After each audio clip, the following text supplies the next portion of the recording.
ভারত বাংলাদেশ সম্পর্কের টানাপোড়েনের মধ্যেই দুই দেশের আটক মৎস্যজীবীদের মধ্যে আদান প্রদান হলো। বাংলাদেশ থেকে ভারতে ফিরবেন ৯৫ জন মৎস্যজীবী, আর ভারত থেকে বাংলাদেশে ফিরবেন ৯০ জন মৎস্যজীবী। আজ কাকদ্বীপ থেকে ১২ জন বাংলাদেশি মৎস্যজীবীকে হলদিয়া নিয়ে যাওয়া হয়। পারাদ্বীপ থেকে ৭৮ জন বাংলাদেশি মৎস্যজীবীকে বঙ্গোপসাগরে নিয়ে যাওয়া হচ্ছে। ৭৮ জন বাংলাদেশি মৎস্যজীবীকে বাংলাদেশ থেকে ইতিমধ্যেই ৯৫ জন ভারতীয় মৎস্যজীবীকে মুক্তি দেওয়া হয়েছে। নিজেদের ট্রলার নিয়ে বাড়ি ফিরবেন তারা।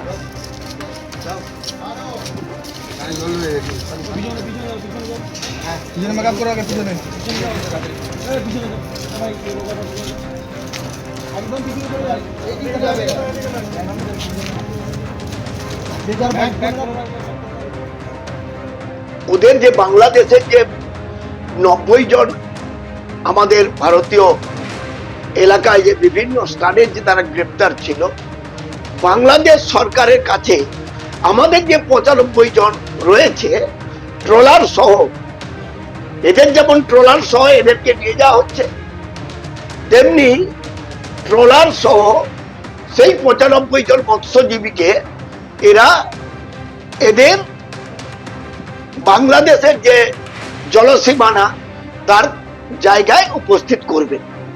করার পর আগামীকাল এদের মধ্যে লেনদেন হয়ে যাবে দুই দেশে। পাঁশকুড়ায় তৃণমূল নেতা খুনে অভিযুক্ত যে কুরবান আলী, আপনাদেরকে জানিয়ে রাখি যে কুরবান আলী তৃণমূল নেতা দলীয় কার্যালয়ে খুন হন ৯ অক্টোবর ২০১৯। আনিসুর রহমান, সেই খুনে অভিযুক্ত আনিসুর রহমান, তার জামিন হলো সুপ্রিম কোর্টে ৫ বছর জেল খাটার পর। কথা বলবো, আমাদের সঙ্গে রয়েছেন আমাদের প্রতিনিধি বিটন চক্রবর্তী। বিটন, হ্যাঁ দেখো পাপিয়া, তুমি জানো যে এই পাঁশকুড়া মাইসোরা এলাকা যিনি তৃণমূল কংগ্রেসের তৎকালীন সহসভাপতি ছিলেন কুরবান আলী সাহা, তিনি কিন্তু নবমী রাত্রে ২০১৯ সালে তিনি কিন্তু খুন হয়েছিলেন এবং সেই ঘটনায় মূল অভিযুক্ত ছিলেন এই আনিসুর রহমান।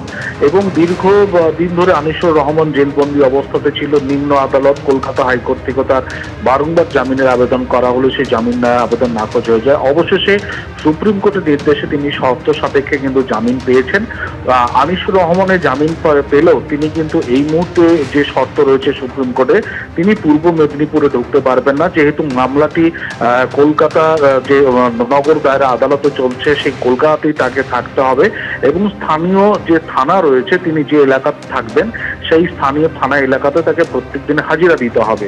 তো স্বাভাবিকভাবে অত্যন্ত তাৎপর্যপূর্ণ এই আনিসুর রহমানের এই জামিন পাওয়াটা। কেন তুমি জানো যে এর আগেও রাজ্য সরকারের তরফ থেকে কিন্তু আনিসুরের উপরে যে মামলাগুলো ছিল সেগুলো তুলে নেওয়ার জন্য সুপারিশ করে দেওয়া হয়েছিল। পরবর্তীকালে সুপ্রিম কোর্টের সুপারিশে কলকাতা হাইকোর্টের নির্দেশে সেই মামলাগুলো পুনর্বহাল হয় এবং তারপরে বিচার পর্বও চলে এবং সেই বিচার পর্ব চলাকালীনই কিন্তু এই আনিসুর রহমানের জামিন পেলেন।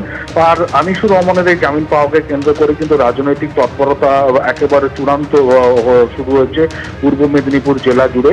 এবং এই যে কুরবান আলী শাহ যিনি খুন হয়েছিলেন, তার যে দাদার দাবি করছেন যে তাদের আইনের প্রতি ভরসা রয়েছেন, আইন তাদের ক্ষেত্রে যে সুবিচার সেই সুবিচার তারা পাবেন। আর যেটা আনিসুরের পরিবারের তরফ থেকে দাবি করা হচ্ছে যে তাকে দীর্ঘদিন ধরে মিথ্যে মামলাতে তাদের বাড়ির সদস্যকে ফাঁসানো হয়েছিল এবং তারা জামিন পেয়েছেন, ফলে সত্যের জয় হয়েছেন। আগামী দিনে যে বিচার পর্ব চলবে সেখানে তারা জয়ী হবেন, অন্তত এমনটাই দাবি করেছেন। এবং শাসক দলের তরফ থেকে কিন্তু এই আনিসুরের জামিন নিয়ে কিন্তু তাৎপর্যপূর্ণভাবে মন্তব্য করা হয়েছে। কেননা কুণাল ঘোষ আজকে যেটা দাবি করছেন যে আনিসুর ছিলেন লড়াকু নেতা, তার উপর থেকে শর্ত উঠে গেলে দল তাকে ব্যবহার করতে পারে, দল তাকে দায়িত্ব দিতে পারে। অন্যদিকে বিজেপি কিন্তু এই বিষয়টিকে নিয়ে কটাক্ষ ছুঁড়ে দিয়েছে। ধন্যবাদ বিটন।